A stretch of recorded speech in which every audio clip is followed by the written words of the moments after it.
Hey guys, first off, sorry for not putting out any videos lately. I was on a 6-week project in California that was originally only supposed to be like a couple weeks, so got tied up doing that for a little while. But I have a Q&A video for you here today, answer some of your questions that you guys have asked me over the last couple of months. And if you have any questions for me, go ahead and leave them below, either now or later on, and I'll get to them eventually. So let's get to it. So first off, Windows and Doors asks, what are your thoughts on a 6.5 cartridge for a military bolt-action rifle?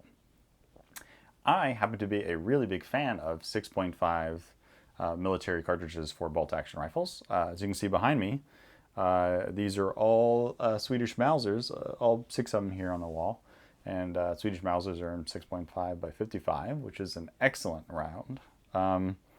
I'm trying to actually collect all the military rifles that use 6.5. Got another one here. This here is the Dutch M95 bicycle carbine, and the Dutch rifles use a 6.5 cartridge. This is 6.5 by 53R, I believe. It's a pretty interesting like rimmed cartridge, and it's in an in-block clip, and they're kind of funky. This is actual German-made ammo during World War II. I think it's head stamped AM 43. Yep.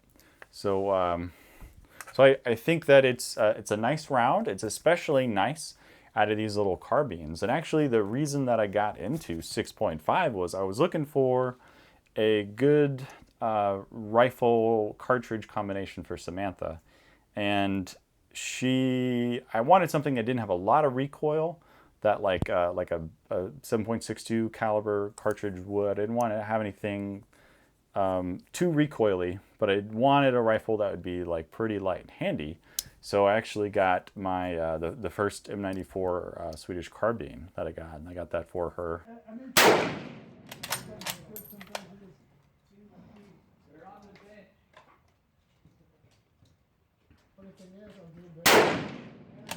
I really like the cartridge. It performs well. I know guys, like Swedish guys, that hunt elk in Sweden with 6.5. It's a pretty good all-around cartridge, and really, I think 6.5 is a really nice sweet spot, because on one end you have like the 8mm and 7.5mm cartridges, like 8mm Mauser, 30-06, 7.62 by 51, you kind of all those. And then on the other end here, you have the intermediate cartridges like the 5.56, the 5.45, the HK 5.7. So you kind of have these two like distances. And right in the middle is 6.5, which is, I think it's a really nice sweet spot for a cartridge. And that's why you see so many new cartridges coming out that are right around the 6.5 area. So I really like them. Oh God, I love sweet tea. All right. John Walker asks, weird question, but are you Mormon? Okay, ACL 84FLA asks, enjoy the video. Do you know of any good places or people to buy gun parts for milsurps from?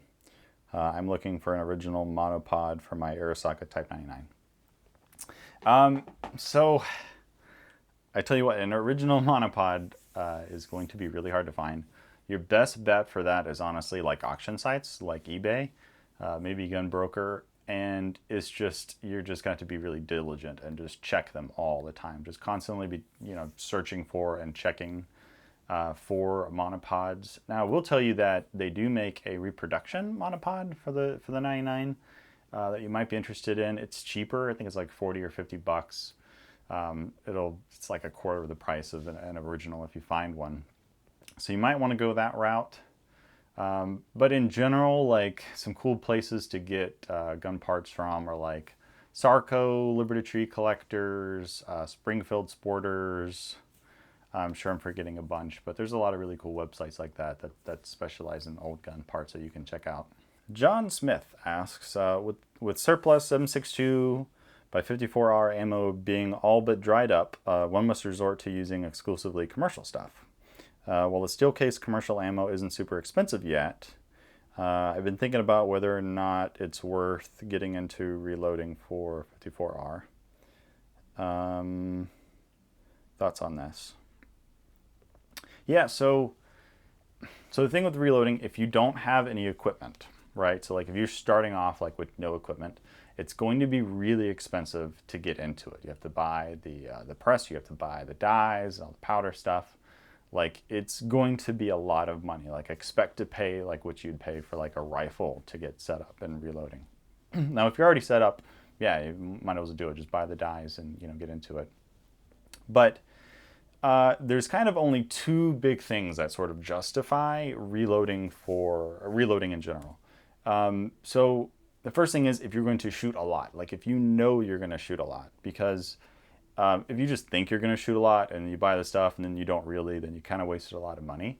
But the only way that like reloading is cheaper, but it's only cheaper like if you shoot enough that the ammo that you shot absorbs the price of all the equipment that you set up with. So if you shoot like a lot, which if you shoot 54R, you probably don't shoot a lot because that's probably in like a Mosin. But if you have like a semi-auto and you're planning on shooting a semi-auto 54R gun a lot, yeah, you might look into it, but like I still find 54R for pretty reasonably. Like, I don't know, I would just maybe, for now, I'm gonna give that a soft no. Don't reload 54R now. If ammo keeps going up, if it gets impossible to find ammo. But I still run across 54R that's like pretty reasonable. So not yet. Don't reload for it yet. Michael M. He asks, how can you smooth the bolt? So he's talking about I'm assuming he's talking about a bolt on a bolt action rifle. So there's kind of two ways. There's like a less invasive way and the invasive way. The invasive way is just go in there with some sort of polishing tool and just polish up all the parts. Just polish up everything and that'll do it. Now, if it's a commercial bolt gun, like go ahead and do that. That's fine. If you have like a historical military surplus rifle, don't do that.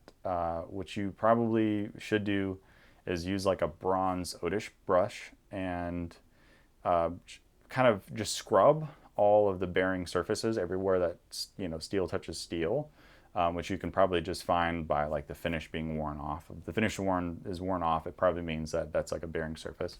So scrub that, oil it well, and then just work the bolt like a lot. Like just when you're sitting down watching TV, just work the bolt on your rifle. And then brush it again after you work it a whole bunch, oil it, wipe it down and everything.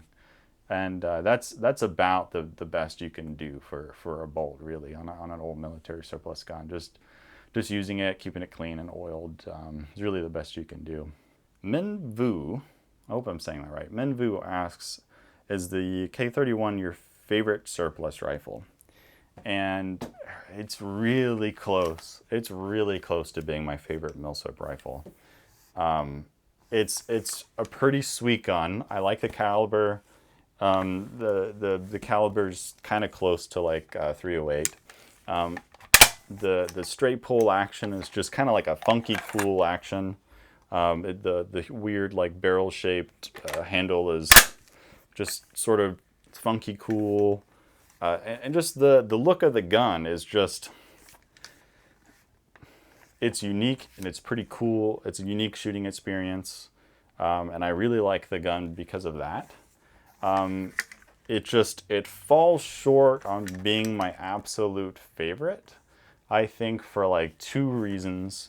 The first off is the availability of 7.5. Now I stocked up on GP11 ammo, so that doesn't affect me a whole lot. But in the future, I know it's going to suck. And also, this gun, so when it ejects, the rounds tend to go like straight up. So if you're shooting, the rounds tend to go up and hit me on the head while I'm shooting the gun. And so it kind of takes away from the shooting experience when you have like a piece of hot brass, like, poking you in the forehead and cutting you. Like I've been cut from the brass on this rifle just ejecting before. So those sort of things keep me from really liking it. And also it's kind of a weird looking gun, just kind of the way the trigger guard and pistol grip and stuff is. It's a weird looking gun. It's not exactly the most aesthetic gun.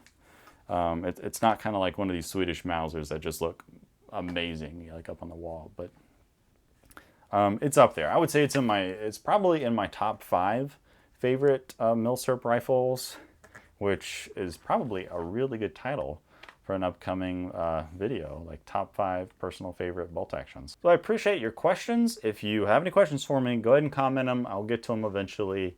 Thanks for watching, like always, and subscribe if you're not already. That helps me out, and I'll see you next time.